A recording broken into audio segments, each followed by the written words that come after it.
Hello and welcome to the tasting room. The tasting room. I'm John. He's Austin. So this is our maiden voyage Yeah. for the tasting room. Yeah. We brought things to taste. We have some bourbon and we have some beer. Yeah. A lot of Cabin Boys beer. Why would we have Cabin Boys beer, Austin? So I am the CEO and master brewer of Cabin Boys. There it is. Co-founder. I am not the master distiller of Dry Fly, but But I thought, for our maiden voyage, it'd be appropriate to bring my own stuff so that we could have a good time. yeah, absolutely. And we will have a good time on this podcast, video cast, vlog. We got to come up with a term for it because Yeah. it's both. It's all the above. We still haven't decided. No, we haven't.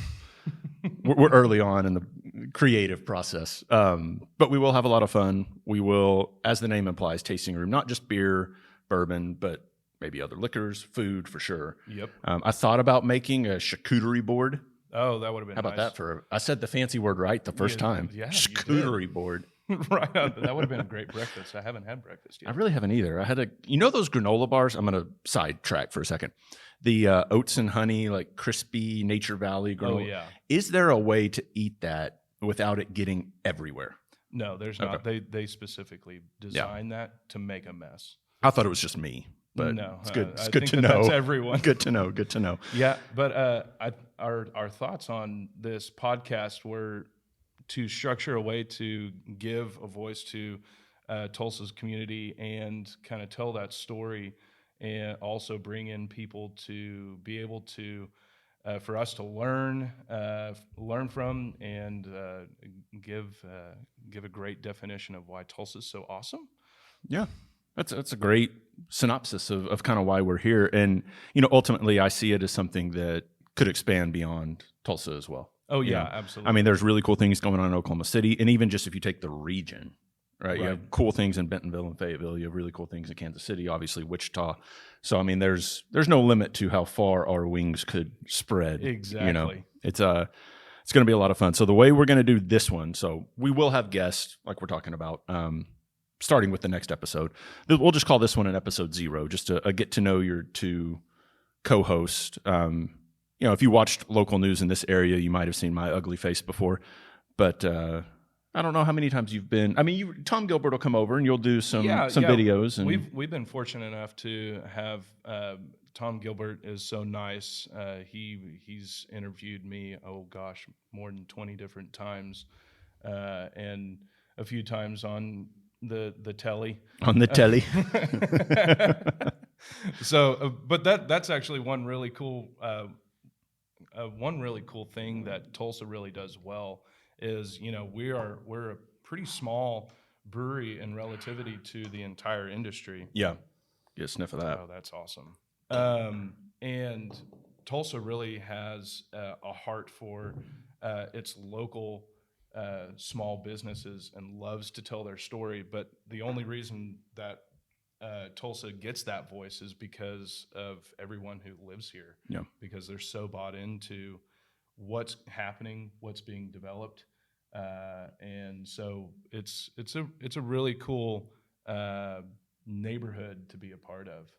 It's Tulsa in general is just it's really surprised me, might not be the right term, but I went to University of Oklahoma, grew up in Dallas. And so my dad was living here while I was in college. And so I would come up for summers or for long weekends or whatever, but I was of college age. And so I was used to college bars and all that stuff. So I didn't really, when I came here, it wasn't to experience Tulsa. It was just to get away for like a slow weekend with dad and stepmom and whatever, Throw and the so, baseball. yeah, right. Yeah. In the backyard, catch dad. And so when I moved here in 2011 to take a job at Channel 8, I knew what to expect, but I didn't know what to expect because he lived down south. He lived I think Highland Park neighborhood in between 71st and 81st and Mingo. So he was down there in my least favorite part of Tulsa. Right. Like I hate the traffic down there. No offense if you live down there. Like I'm not throwing stones at you, but I just hate that part of Tulsa. I avoid it at all costs. That's fair. And so when I moved here, I was like, oh, well, I'm not living there. Right. And so I lived. The furthest south I've lived is 41st in Peoria. Oh, wow. I haven't gone past that. So now I have a house on 15th in between Lewis and Harvard. But just seeing, I moved away to Denver for a couple years in between there, 2018, 2019. But seeing just the growth in that limited amount of time in the 10, 11 years that I've been here. I can't even quantify what's happened here. The change of Tulsa within that time frame is astronomical. It is wild. So I'm born and raised Tulsa. I have lived many different places, but I always gravitate to come back to Tulsa, and now I'm pretty much here to stay because I own a business here now. Right. So I can't really choose to go anywhere else. It's just really nice that Tulsa is so focused on everyone's craft, and that's that's something that we want to talk about on this podcast, video cast, whatever we're going to call There this. it is again. We need a name. We need a name. But our music scene is incredible. It is. Our food scene is incredible, and our liquid scene is incredible. I don't know why that made me laugh, but our liquid scene. Well, I mean, like, we're going to be talking about wine, bourbon, whiskey, beer. Speaking of, let's take a sip. So my bourbon group, Spirits of Legend, they picked out this barrel from this company up in Washington. I think it's Spokane, Washington, Dry Fly, coming in at a cool 133.5 proof. Woo! So, and ladies and gentlemen, it is 10:30 a.m., so this might get a little weird. Might get a little wonky in here. Let's take a sip of this one. The dangerous part of that is it doesn't taste at all. Whoa. Like it's that hot. No, that's really incredible. Yeah, that's going to be trouble. And you still get that cherry vanilla, woody characters and everything that they want to represent around what's going on inside that barrel that they're aging it in, and impressively so. It doesn't burn your throat At all. That's amazing. It's trouble. It's dangerous. It's dangerous. Yeah. So we started with this because we're going to take a break because we didn't bring glasses for the beer. Or we can drink it out of the can. We'll decide that. As I said that, I remembered we actually talked about drinking it out of the can, but I forgot. And I already said we were going to take a break. So let's take a break. We'll keep sipping on this. We'll come back. We'll talk about your beer. We have a 6-pack of questions. Normally that would be for our guest. I'll let you ask me 3. I'll ask you 3. Yep. And then we'll... hopefully we won't be too toasty by then, and then we'll get out of here and continue on our day. So we'll be right back. Stay with us. Thank you. Welcome back, everyone. Thank you for professional. listening. Good job. I promised that we didn't drink too much bourbon during that break. No, too much is impossible. But we are going to be drinking our Castelline Kolsch through this little session here. This was the first beer that Cabin Boys actually put into a tank. Really? Yeah. First ever? This is technically the oldest recipe that I have at the brewery, which is really cool. And we celebrated it when it came out of the tank because it actually tasted good. I'm laughing because I thought about being a complete dick and taking a sip and being like, but I wouldn't have been. I didn't want to clean it up afterwards, so I decided not to. But if you notice, I laughed mid sip there. Yeah. This style of beer is really I great love a Kolsch. because it's the perfect lawn mowing beer. It's golf, lawn mowing, on the lake. Yeah. Which, am I weird that I like yard work? I actually enjoy it. That's fine. I understand why people like it. I don't. And I'm not. I hire someone to do that. You know, I don't judge you for that. I don't judge you at all for that. I know and understand myself, and I really want to be happy. Fair. All right, so let's start the 6-pack of questions, and I'm going to go first because it pertains to what we just opened. Right why beer? So why beer? I started brewing beer at my house because my wife basically forced me into a hobby. And you have to do something. Yeah, my wife's name is Lisa McIlroy, and she is actually extremely talented. Yeah, she's our art director and marketer for the company. She is actually now the president. Ooh, big title. Yeah, big title. That means that she's basically the boss and tells me what to do. So, and rightfully so. Like she's home, really like work. Smart. It's the same thing. Yeah. But going back to the question, a friend and I started this hobby. Like everyone in our garage, actually it was on the stovetop back then. We made That's awesome. a couple of gallons of beer together. The first recipe that I made on the stovetop was a honey brown ale. Ooh. And we were just excited that it was drinkable. And then we thought that it was actually really good. Mm-hmm. Let me tell you, folks, it probably was not. I was going to ask, was that the genesis for the brown ale that you made for White Lion? No, actually, the brown that we made for the White Lion came out. And that was not question 2. No, that's all right. Yeah. That came from a whole different other research project, and has its own story. But we fell in love with brewing beer like everyone else. And at that time in America, there was only about 2,400 breweries opened at the time. Oh, that has ballooned since then. Yeah. So Oklahoma had 7 or 6 breweries at the time when we started homebrewing. So the wild ideas of opening up a business around beer was very advantageous and at the right time. It did take us about 3 years to actually take action on opening that business. But before that, when we decided to open up the business and actually get things on the ground running, we made a decision that we didn't want to just go into commercial brewing without any kind of real experience, because that's one, the brewing industry is really dangerous. You're working with a lot of different chemicals. You're working with really big tanks. You could destroy your company financially before you even start. So I got accepted into the World Brewing Academy, which is Siebel Institute of Technology and Duman's Academy in Munich, Germany. And so I graduated as a master brewer there, and then that's awesome. My beer journey began. It's really cool to me that you guys and Eric Marshall, the grandfather of craft beer in Tulsa. I like to call him the Godfather. The Godfather, grandfather. You know what? I made you sound really old, Eric, and I apologize. You're not a grandfather. We'll go Godfather. Your actual physical locations are so close. Yeah. Probably what? 200 yards, 250 yards away? At most.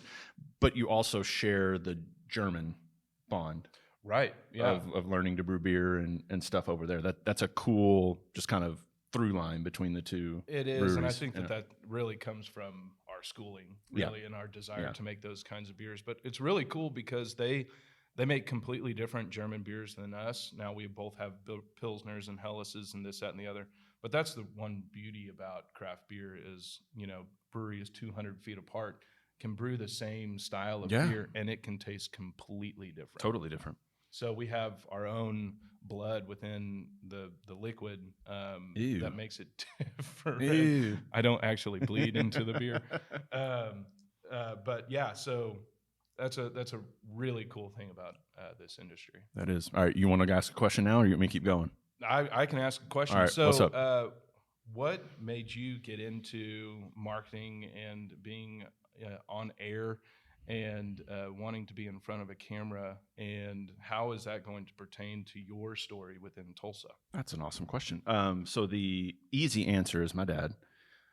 He still does it. He does it for NBC and for NFL Network occasionally, but mainly NBC. Does Olympics and horse racing and all that stuff. And he's, like this desk here, he's the one you see, like Kentucky Derby and Breeders' Cup and all the big horse races on NBC. I've always wanted to go to one. Oh, it's so much fun. If this podcast gets big enough, maybe we can do a live edition from the Kentucky Derby. They have that riding horses as we record it. So I have a near-death experience on a horse. It did not scar me from horseback riding, but I would just be extra careful. Right. But I was a kid; it didn't count.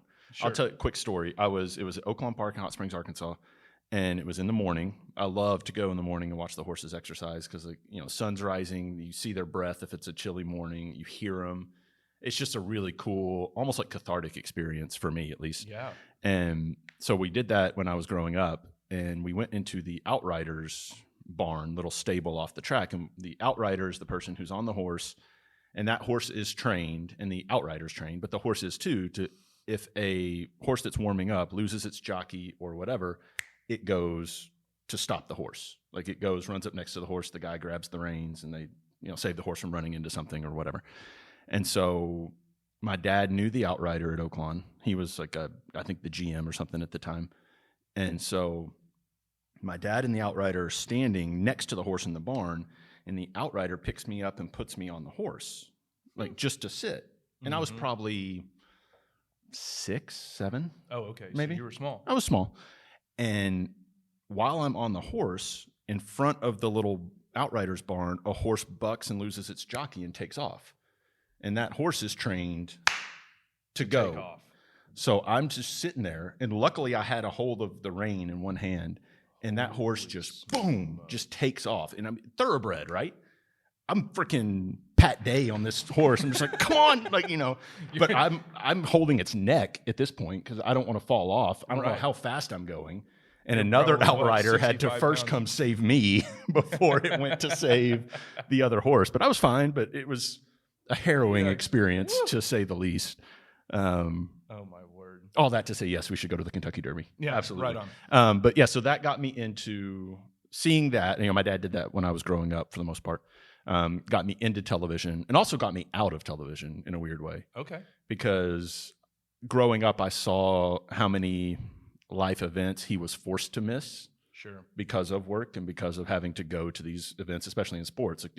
You can't adjust the calendar, right? Super Bowl is when the Super Bowl is, right? Yeah, you got to be where it is. And I knew eventually that wasn't going to work for me. Right. And so I realized that it was pretty immature of me to keep doing the job just to get a paycheck while I'm single when I know it's not going to be the answer long term. So I figured I should go ahead and get myself established doing something else before family comes around, you know. And so that got me out of it. And then because of that experience of live production, being on camera, understanding the ins and outs of it, because I was sports director at Channel 8, but I was also a photographer and editor and writer. And I mean, like, you do all these different jobs, you know, a lot like in the brewing world, right? Yeah. So that kind of led me here to Grassfire Creative. It's 4 partners. We each had our own businesses, each had our own specialty, but it's all kind of under the marketing and content creation umbrella. And so it kind of fit and it worked. And That's how awesome. how it pertains going forward to Tulsa, I don't know. And that's cool. And I'm okay with that. Like, I don't know, you know, I don't know. That's great. But we'll see. I think that this might be a start. Very, very well could be. Yeah. Very well could be. Okay. Question 2 for me. Why do you look like Seth Rogen? Come on. You get that like every day, right? I have averaged it out. I've actually counted this before. And if Seth Rogen is out there and actually listens to this podcast, can we be friends? That picture would break the internet. Yeah, I get asked about 7 to 10 times a month. I've actually been asked for an autograph. I have a before. story for you that I'll tell you when you're done with this. I was driving a car in Arkansas, Fayetteville, and just driving down the road, and a gaggle of girls like freaked out and were like waving to me, and I waved back. Girls. Yeah, okay. and I waved back, and they were like freaking out, and I was like, why are they freaking out? And then one of them was like, "We love you, Seth Rogen," and I was like, they really thought that they just saw Seth Rogen. It's a big day for them. It was a big day for them. It was kind of embarrassing for me, although, I mean, it kind of made me feel good. Yeah.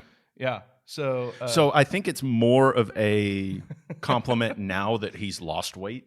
Right. Yeah. Right. And Before, thank you, Seth Rogen, out there for doing that. And I'm not throwing shade at you, Seth. No, but absolutely not. Big Seth Rogen, you might not want to be compared to. It's like, well, look, I look better than he does. Like, come on. Well, and then it actually has made me a Seth Rogen fan.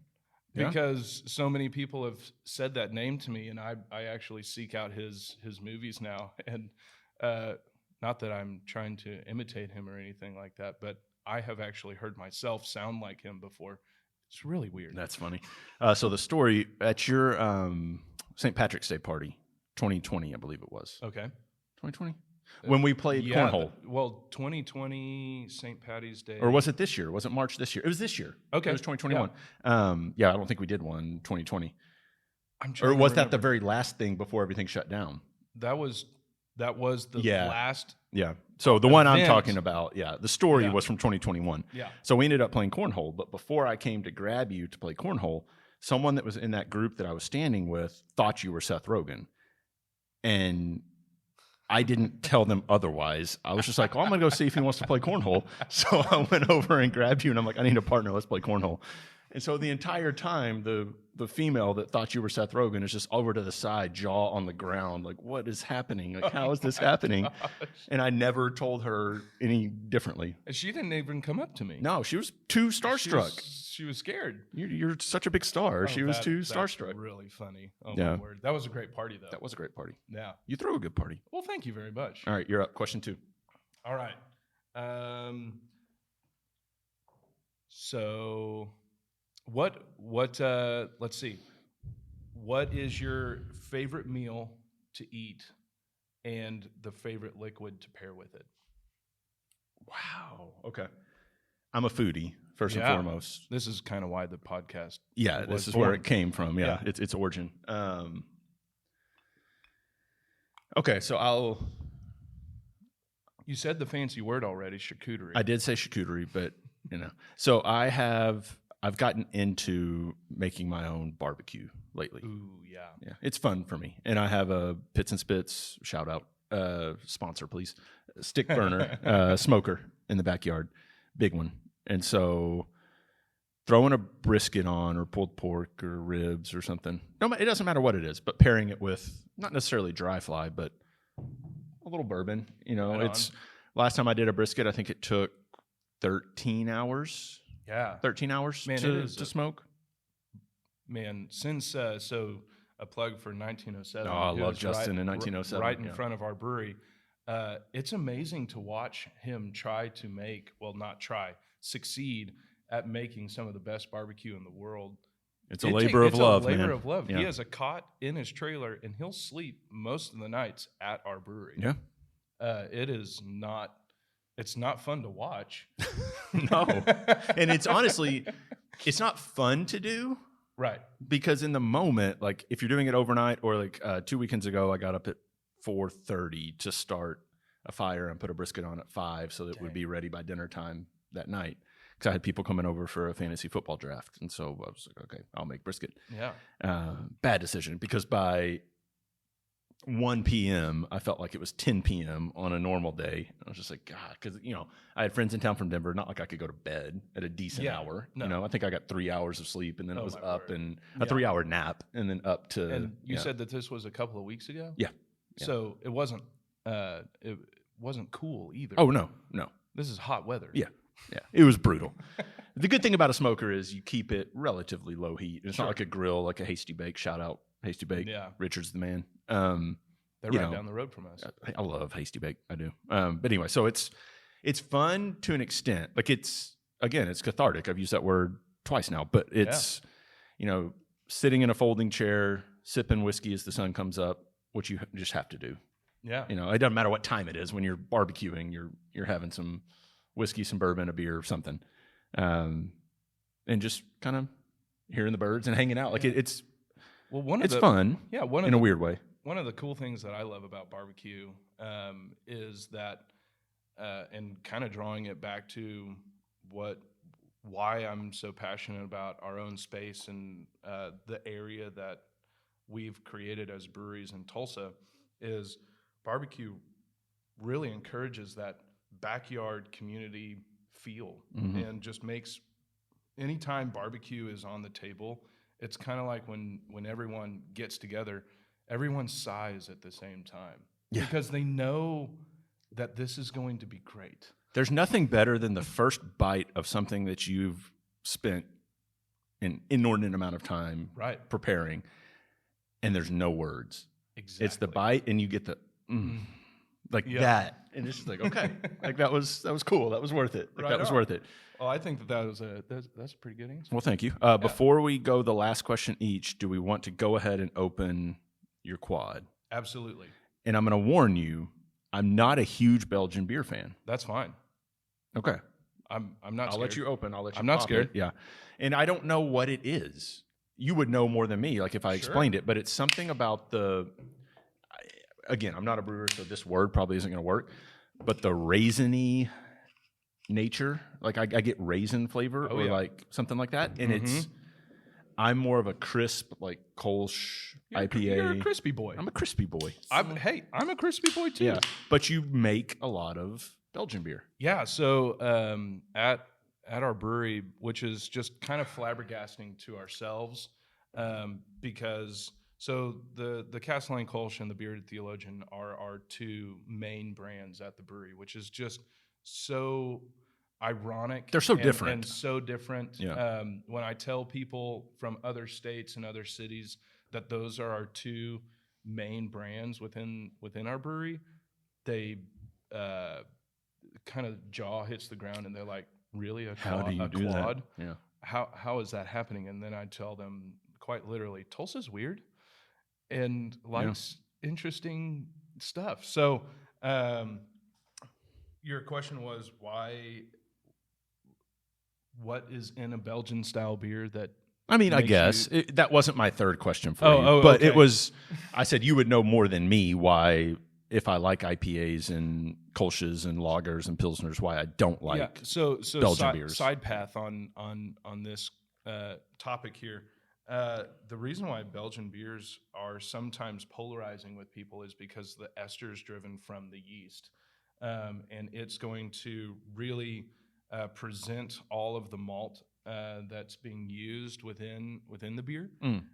So that's why we get a lot of raisin, cinnamon, date, because we use those kinds of malts within this beer. But the yeast strain is really ester driven, which is going to pull out a lot of clove and push out pepper notes and baking spices and stuff like that. So that's truly why people get polarized on Belgian styles. So could it be considered like a dessert beer? Like would it This pair? is certainly Yeah, a with dessert cakes style. and Absolutely. tarts and whatever else you want to make. Usually when we do like a beer dinner or whatnot with a restaurant around town, they will try to pair this with like ice cream or like a peach parfait or something like that, because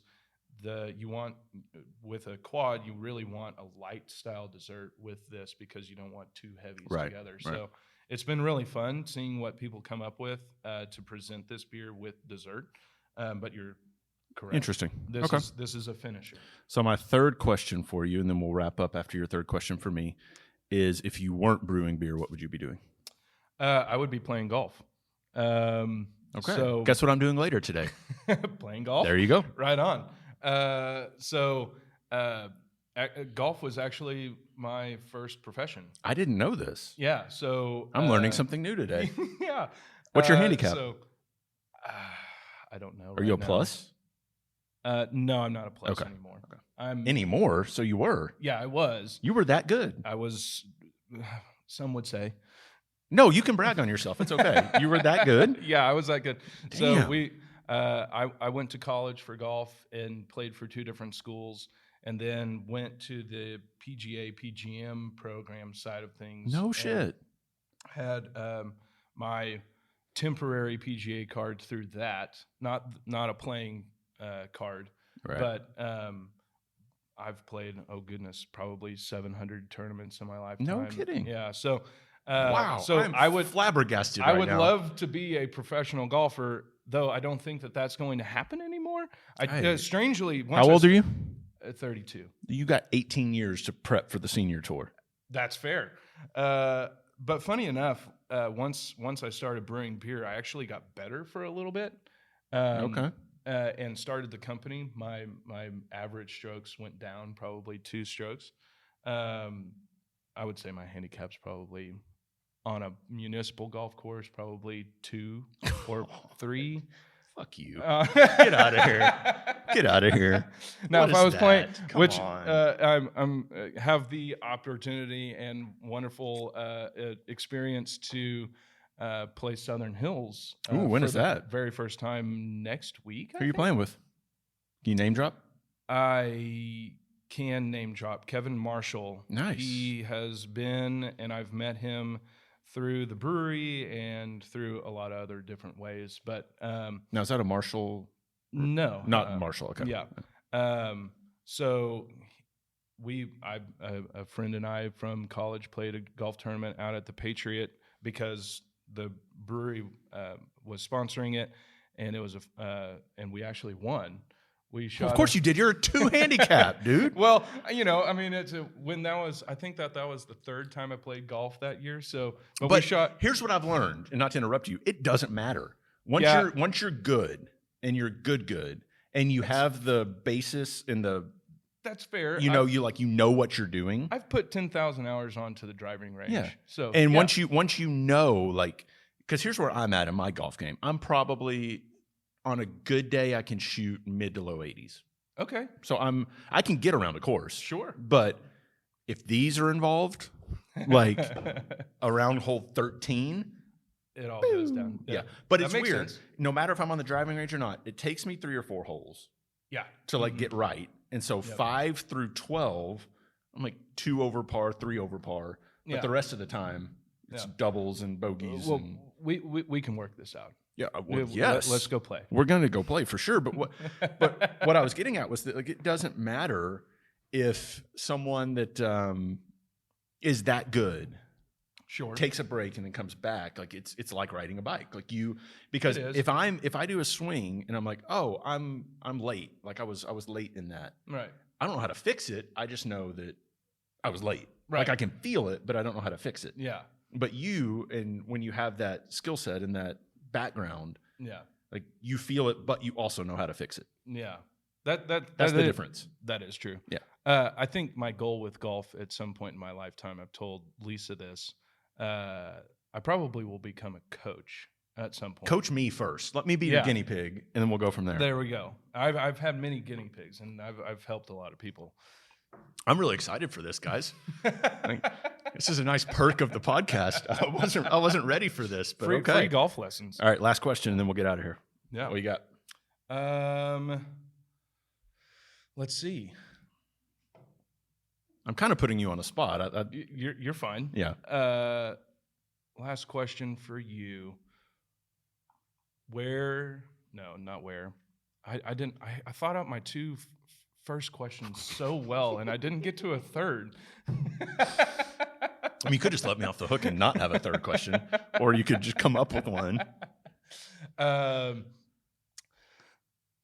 So going back to what this podcast is all about, where do you see Tulsa going within the next 5 years? I'm hitting him with some hard questions. Yeah, yours are deep. Mine are like stupid and fun. No, I love it. Okay, and that's good. I think that is a great preview for the type of questions we're going to ask guests. Like the next guest we have on will be close to Halloween. I'll be like, "You like candy corn?" And you'll be like, "So, let's go back to your childhood." And and I'm like, "No, what is your business plan for?" Where do I see Tulsa in 5 years? Well, that's a great. I don't know how to answer that because 5 years ago I wouldn't have seen Tulsa where it's at now. So I'll say I see marijuana being legalized, both recreational in addition to medicinal. Yeah, it's wild where just because of the money. Yeah, it's just wild because where of the money. Oklahoma has been. I just came back from Denver and was having conversations with people down there. How was the Craft Brewers Conference? Oh, it was really great. The Craft Brewers Conference is the largest gathering of brewers in the world, and we meet in a random city every year and have seminars and stuff, and it's a really great networking experience. But the people were really flabbergasted that Oklahoma is actually easier and more open to marijuana use. If you're listening to this and you're outside of Tulsa, what I'm about to say doesn't make sense, but it blows my mind that there are now more dispensaries than churches, like on corners. Like you used to drive around, you'd be like, "Oh, a church." Yeah. Now it's like dispensary. Yeah, it's holy cow, really wild. Yeah. The landscape has changed within Tulsa and Oklahoma. So I see that changing, if you will. Mm-hmm. Like I see now. I don't know what the state does with the revenue from that. Sure. I don't know how that's played forward or whatever. But I see it being recreational in addition to maybe we could get medicinal. Bynum on here and ask him that question. That's one of my goals. That's who I want to get on for the first official episode. See if we can grab Bynum. That would be fun. I see the food and nightlife and libation scene continuing to grow. I don't know how many more breweries we need. I don't anything like that, but I think more growth from a national perception. Like you see, and I'm going to forget the guy's name, but you see the guy that owns Anvil down in Houston a couple years ago was at Tales of the Cocktail in New Orleans, and he won some award, or he was presenting, or he was lifetime achievement, something like that, because the dude's a fucking stud. And in his speech or whatever it was, he mentioned that, get off the beaten path, go off the highway. And he said, and I quote, go to Tulsa fucking Oklahoma. He said, Valkyrie, Hodges, he said, you will have some of the best cocktails you could ever have, not just in Oklahoma, not just in Tulsa, but in the country, right there in a little city that no one really knows about, right? Well, and we're really spoiled by both of those places. Aaron and Noah are just... Because I've been to places like Chicago, Boston, Portland, Maine. And there's great cocktails there. Great cocktails. I haven't been to New York as an adult yet, and which is a shame. Yeah, you need to do that. I went just for speakeasies. Yeah, I don't know when we're going to be allowed to go back to New York. Fair. But anyways, I always tell them, oh yeah, we've got a couple of top-ranking cocktail bars in Tulsa. And they're like, first off, where's Tulsa? And then second off, you have craft cocktails there? And I'm like, yeah, actually, we've got a pretty dedicated craftsmanship of that. And then I tell them how much we have to pay for it. Right. And they're like, can I move to Oklahoma? No, stay away. Stay away. Just stay away. Stay away. But yeah, so I mean, that's kind of my answer. I see over the next 5 years, Tulsa getting closer to the national, not international, but the national perception of, say, Nashville or Austin, something like that. Portland, yeah, sure. We're kind of a weird city, kind of like that. Yeah, I mean, we have, great arts, we have great music, we have great food, we have great drinks. Let's talk about coffee, too. Good call. Yes. Holy smokes. Between Double Shot, Cirque, Triangle, Chimera, help me, Topeka. I mean, it's even places like Shades of Brown. Yeah. Our coffee scene is honestly one of the best in the world, and that's not a lie. No. Sorry, Denver. I'm gonna kind of maybe throw a rock at you. I went to Denver. I have one coffee shop in Denver. Yeah. Corvus. Okay. Did you go to Corvus? I didn't go there. Yeah, that's the best coffee shop in Denver. To be fair, I didn't really have enough time to seek out the coffee scene. I was mainly seeking out beer. But oh, shock! Man, I was so sad and very excited to come back to Tulsa just because of coffee. So next time, Corvus is really, really good. Okay. There's a couple locations. I will be corrected. There's one downtown. There's one south on Broadway, and then there's one in like the DTC area, the Denver Transit Center, whatever that's called. Sure. All those offices.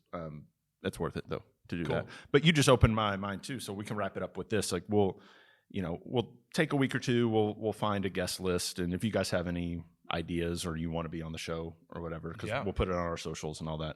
Eventually, we'll have like a YouTube channel and an Instagram page and all that stuff. But yeah, drop us comments or messages or whatever. But I think getting Mayor Bynum on would be fun. But then we could get, Brian from Double Shot, Chip from Topeka. Yeah. Like we could get even coffee. I didn't even Elliot mention Nelson coffee. from McNelly's. Yeah, I didn't even mention coffee when I was talking about, tasting room. But have you ever done like an actual cupping, like a coffee? I did like a half one at Cirque. It's different. It's super different. Yeah, but that would be a cool experience with us doing that. Yeah, so we're, people listening, we're really wanting to put some meat to this podcast so that it's not just two bros talking in front of a camera. Yes. We would love your suggestions of topics and also guests that you want for us to interview because I think this will be a really great way to show not only the people within our neighborhood what Tulsa is all about, but also maybe outside of our borders and the region. I agree. And I just realized we should probably do a 4-pack of questions and not a 6-pack because nowadays breweries like to do 4-packs. Well, yes and no. Yeah. With COVID, actually, people are gravitating more towards 6-packs, 12-packs, and 24-packs. I wonder why. It goes back to, really just wanting to have enough of the product that you like when you take it home. and don't have to go back to the store. That's fair. So the landscape, even within the craft brewing industry, is changing a lot. Now, for us, we can't necessarily fiscally put it into 6-packs. That's a whole different conversation. But We'll get there. yeah, We have multiple episodes to go. sure. Good job, buddy. Episode 0 in the books. Episode 0. Hope you guys like it. Yeah. And listen. Episode 1 will be coming soon. Again, drop us some comments, some notes, some messages, whatever. Any questions, ideas, guest ideas, whatever you want, and we'll see you in a week or two. We'll be back for episode 1, the official first episode, right? Right on. All right. See you guys then. See ya.